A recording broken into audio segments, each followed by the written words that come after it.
بسم الله الرحمن الرحيم. السلام عليكم ورحمة الله تعالى وبركاته. إذا لهانتين بداودي القصة دوادا برامج ورادك جنالك حولك ورارك قضبدا أن يكون قصة قد من دون وحقابك نغنية مدحوينها صوماليا oo si la yaab leh u soo dhaweeyay kalsoonisiinta ra'iisul wasaaraha cusub ee jamhuuriyadda kadib codeyn xildhibaanada maanta ka sameeyeen xarunta golaha shacabka falanqeyn iyo faaqidaad ku saabsan ayaan idin soo gudbin doonaa xubnaha golaha shacabka oo tiradii ay ku fadhiyeen kulankii maanta ku meelmariyay ra'iisul wasaaraha magacaaban ee Xamse Cabdi Barre. haddaba waa imisa tirada ay ku fadhiyeen kulankooda maxaysa baarlamaanka kula dardaarmeen ra'iisul wasaaraha waan idin soo gudbin doonaa. ra'iisul wasaare Xamse Cabdi Barre oo ballanqaadyo kala duwan u sameeyay xildhibaanada baarlamaanka Soomaaliya. waa maxay ballanqaadyada maxaasa ka mid ah? waa idila wadaagi doonaa maamulka Puntland oo ku dhawaaqay inay dhawaan ku bilaabi doonaan mucaaradnimada koowaad dowladda cusub ee madaxweyne Xasan Sheekh Maxamuud. sababo la yaab leh iyo ballanqaadyo uu uga baxay Xasan Sheekh ayaanu idin soo gudbin doonaa oo ay Puntland soo bandhigtay. qodobadaas iyo qodobo kale ayaanu ku faaqidi doonaa barnaamij wareedkeena ku soo dhawaada isagii oo dhameystiran. aanu ku bilaawno markan. madaxweynaha Soomaaliya Xasan Sheekh Maxamuud ayaa waxa uu soo saaray qoraal uu ugu mahad celinayo xildhibaanada golaha shacabka baarlamaanka federaalka Soomaaliya oo maanta si aqlabiyad leh ku meelmariyay ra'iisul wasaaraha jamhuuriyadda federaalka Soomaaliya ee uu dhawaan soo magacaabay Xamse Cabdi Barre. madaxweyne Xasan Sheekh Maxamuud ayaa ku bogaadiyay xildhibaanada golaha shacabka ansixinta iyo meelmarinta ay meelmariyeen ra'iisul wasaaraha uu soo xulay iyo xukuumadda oo uu sheegay in dhawaan la gudagali doono dhismaha dowladda cusub. mahad ballaaran ayaan u jeedinayaa golaha shacabka baarlamaanka federaalka Soomaaliya oo ila qaatay magacaabista ra'iisul wasaare Xamse Cabdi Barre oo aan markii horeba ku soo xulay aqoonta iyo kartida hogaamineed uu leeyahay. howlaha hortabinta u leh dalkeena ayaanu dhawaan u gudagali doonaa ayuu yiri madaxweyne Xasan Sheekh Maxamuud oo qoraal kooban soo dhigay barta Villa Soomaaliya. sidoo kale Xasan Sheekh Maxamuud ayaa dardaaran culus waxa uu jeediyay ra'iisul wasaaraha ay baarlamaanku maanta meel mariyeen wuxuuna u baaqay inuu soo dhiso xukuumad tayo leh oo dalka Soomaaliya samata bixisa. waa sida qoraalka kooban lagu daabacay barta Facebook ee Villa Soomaaliya.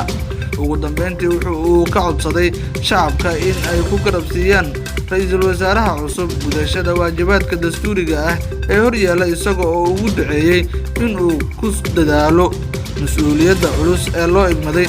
ra'iisul wasaaraha cusub ee jamhuuriyadda federaalka Soomaaliya ayaa maanta waxaa baarlamaanka federaalka Soomaaliya ay siiyeen codka kalsoonida iyadoo la sheegay in tiradii xildhibaanada ugu badnaa ee kulanka maanta soo xaadirtay gabi ahaanba ay u codeeyeen. kulanka uu shir gudoominayay gudoomiyaha golaha shacabka jamhuuriyadda federaalka Soomaaliya Sheekh Aadan Maxamed Nuur Sheekh Aadan Madoobe ayaana baarlamaanka Soomaaliya ku meelmariyeen ra'iisul wasaaraha cusub. ra'iisul wasaaraha cusub oo deegaan doorashadiisu ay tahay Jubbaland ayaana waxa ay noqonayaan deegaan doorashadii ugu horeysay oo ra'iisul wasaaraha jamhuuriyadda Soomaaliya ee 12aad uu noqdo. barnaamij wareedka janaalka xulka wararka qodobo kale ayaa inoo soo socda markan. baarlamaanka jamhuuriyadda federaalka Soomaaliya ayaa waxa ay maanta ay meel mariyeen ra'iisul wasaaraha cusub ee jamhuuriyadda federaalka Soomaaliya. xildhibaanada baarlamaanka 12aad ee Soomaaliya oo maanta si aqlabiyad leh codka kalsoonida u siiyay ra'iisul wasaaraha Xamse Cabdi Barre. waa ra'iisul wasaaraha jamhuuriyadda Xamse Cabdi Barre. kulanka xildhibaanada ayaa waxaa goobjoog ahaa 220 mudane ama xildhibaan waxaana shir gudoominayay Sheekh Aadan Maxamed Nuur Sheekh Aadan Madoobe. ra'iisul wasaaraha cusub oo markii horeba khudbad u jeediyay golaha ayaa ka codsaday in ay kalsoonida ay siiyaan si uu guda galo howlaha muhiimka u ah qaranka Soomaaliya ee horyaala. intaa kadib ayaa waxaa loo qaaday cod gacantaag ah waxaana kalsoonida siiyay 220 xildhibaan oo fadhiga maanta ama kooramka baarlamaanka maanta uu ahaa. ma jirin xildhibaan diiday ama ka aamusay sida uu shaaciyay gudoonka golaha shacabka oo maanta ahaa Sheekh Aadan Maxamed Nuur Sheekh Aadan Madoobe gudoomiyaha golaha shacabka. Xamse Cabdi Barre ayaa noqday ra'iisul wasaarihii 12aad ee Soomaaliya kaas oo uu dhawaan xilka u magacaabay madaxweynaha 10aad ee jamhuuriyadda Xasan Sheekh Maxamuud. ra'iisul wasaaraha cusub ayaana haatan looga fadhiyaa inuu soo dhiso xukuumaddiisa isla markaana uu ku soo celiyo baarlamaanka si ay u ansixiyaan ama u meelmariyaan xubnaha cusub ee golaha fulinta Soomaaliya.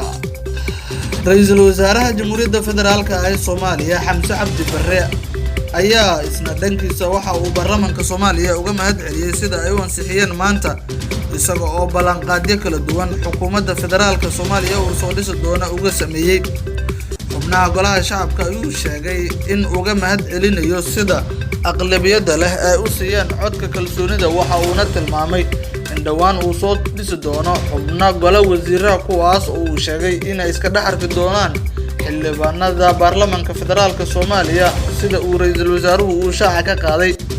Ra'iisul wasaaraha ayaa sidoo kale waxa uu hoosta ka xariiqay in xukuumaddiisa hortabinta ugu muhiimsan ay siin doonto ay qayb ka tahay abaaraha dalka Soomaaliya ku dhiftay iyo sidoo kale in dalka Soomaaliya uu nabadgelyo buuxda uu helo kuwaas oo uu sheegay in dagaal ba'an uu la gali doono xarakada Al-Shabaab. Ra'iisul Wasaare Xamse Cabdi Barre ayaa sidoo kale sheegay in xubnaha golaha wasiiradu ay ka dhex imaan doonaan guud ahaan golaha shacabka waxa uu hoosta ka xariiqay in baarlamaanka federaalka Soomaaliya uu mar labaad ka doonayo sida ay maanta isagoo codka kalsoonida leh u siiyeen in mar labaadna ay u siiyaan xubnaha golaha wasiirada uu dhawaan soo magacaabi doono. Xamse Cabdi Barre ayaana sidoo kale waxaa laga sugayaa in uu soo dhiso golaha wasiirada kuwaas oo ka kooban wasiiro ku-xigeenno iyo wasiiro dowliyaal kuwaas oo ka imaan doona dhinacyo kala duwan sida ay khubarada inta badan wax falanqeeya siyaasadda Soomaaliya ay sheegeen in laga doonayo ra'iisul wasaaraha inuu soo dhiso xukuumad tayo leh isla markaana ay iska dhaarkaan dhinacyo kala duwan ee siyaasadda dalka ama saamileyda siyaasadeed. waa hagaag qodobka ugu dambeeya ee markaan haddii aanu eegno maamulka Puntland ayaa waxa ay ku dhawaaqeen in ay dhawaan bilaabi doonaan mucaaradnimada ugu horeysa ee dowladda Xasan Sheekh Maxamuud.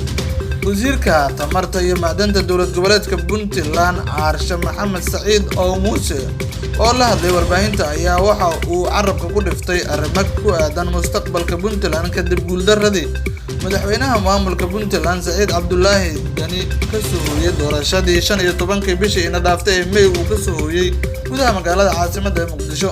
Caarshe Maxamed oo ka mid ah kooxda ololaha doorashada Saciid Dani ayaa sheegay in guuldaradii soo gaartay ay mas'uul ka ahaayeen xildhibaanada laga soo doortay Puntland walow uusan sheegin magacyada iyo tirada sida uu ugu lug lahaayeen damaca fashilmay ee hogaamiye Saciid Dani. wasiirka ayaa xusay in dhaqaale fara badan uu uga baxay doorashadaas iyadoo ujeedadu uu ahaa in uu soo baxo madaxweyne Dani si uu hogaamiyo villa Soomaaliya. nasiib darrada eedda ee xildhibaanadii baa iska lahaa haddii runta la isku sheegayo waa in lagu dhiirado in runta la sheego ayuu yiri. dhaqaale badan ayaana lagu bixiyay nabarro badan ayaa la isku xoqday ama la iska xoqday sida uu sheegay. waxaase oran karaa waxaa la sameeyay inaan cirbada kuleeladaas ku dhuftano sida siyaasadda Soomaaliya sida uu sheegay wasiirka tamarta iyo macdanta Puntland. dhinaca kale wasiir Caarshe ayaa sheegay in Puntland ay qaadayso dhabaha mucaaradka isaga oo sheegay in aysan dowladda cusub ka ogolaan doonin wixii ay hore uga diideen madaxweyne Maxamed Cabdullaahi Farmaajo. guud ahaan intaas ayaan ku soo afjaraynaa barnaamij wareedka janalka xulka wararka